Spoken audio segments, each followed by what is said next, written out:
backing up, looking if I like the trunk or we'll just be here in your head. I'll go back right up into his nose, hit me right in the head. For the second time in 2 weeks, the U.S. has lost an unmanned spy plane over Iraq. Iraq claims it shot down the remote-controlled Predator aircraft near Basra in the southern no-fly zone. And I'm David Haffenreffer. It is lunchtime in London, 5 a.m. in Los Angeles, and 8 a.m. here in New York. Live from the CNN Financial News headquarters, you're watching.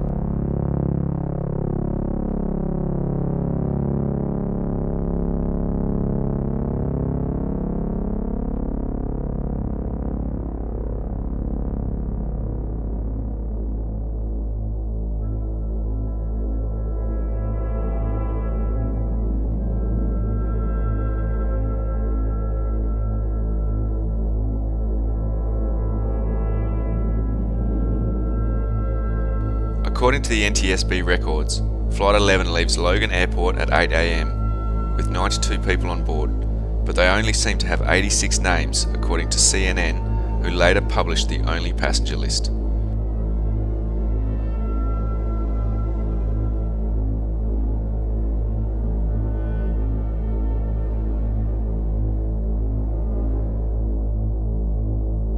Soon after takeoff, another plane described as MD-80 finds itself on an intersecting path with Flight 11. Boston Control notifies Flight 11, but requests no action. The planes aren't diverted, their paths intersect. Boston Control requests Flight 11 to turn 20 degrees to the right. The pilot reportedly responds and turns the airplane. But then the pilot is requested to climb and maintain 33,000 feet. The request is ignored.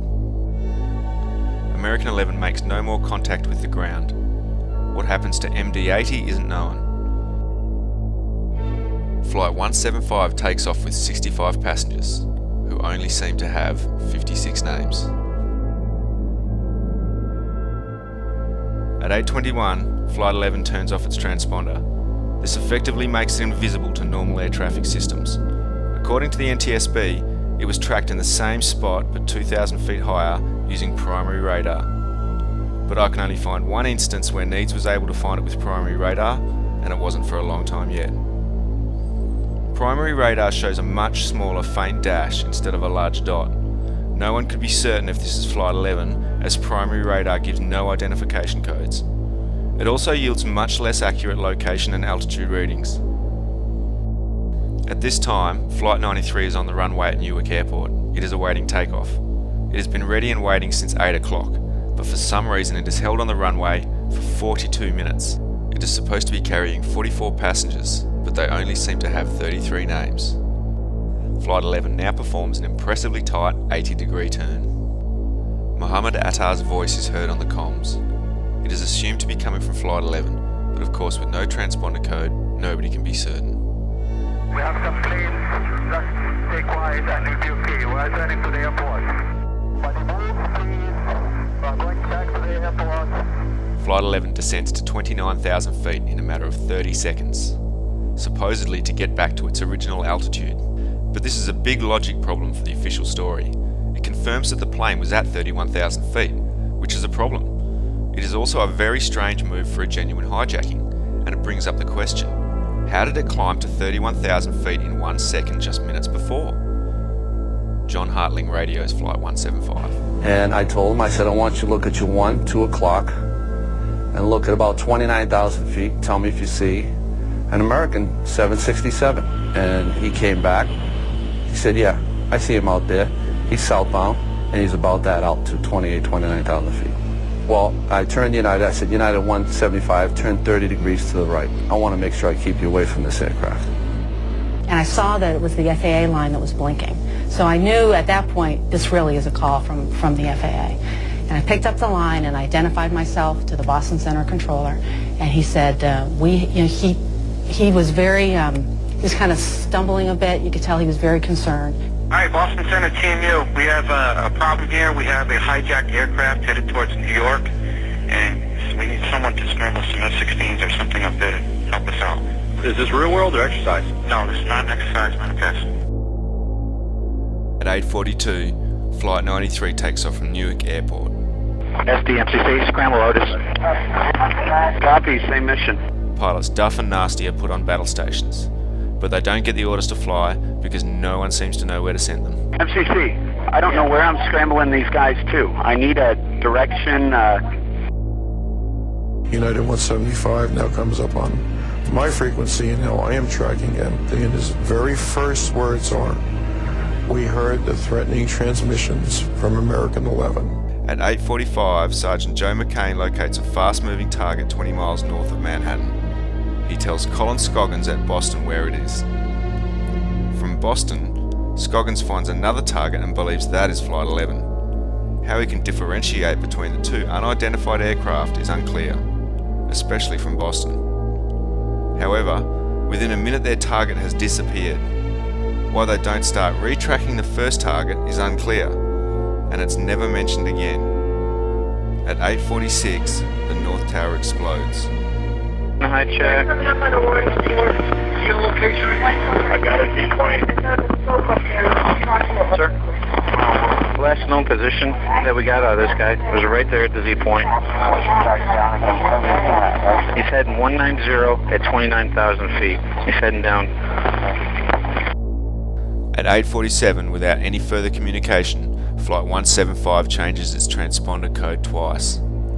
This, of course, throws its identity into question. Twice. I've never seen so much real world stuff happen during an exercise.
Miles has some additional information now, and that's really important to understanding who might have done this and why. Well, this is sort of our first clue as to what's going on. Obviously, more information will come out as the air traffic control tapes and hopefully the cockpit voice recordings come out. But just take a look at this. This is actual archival information from the radar tracks from the FAA ground centers. And these are the two planes which ultimately ended up at the World Trade Centers, the two towers.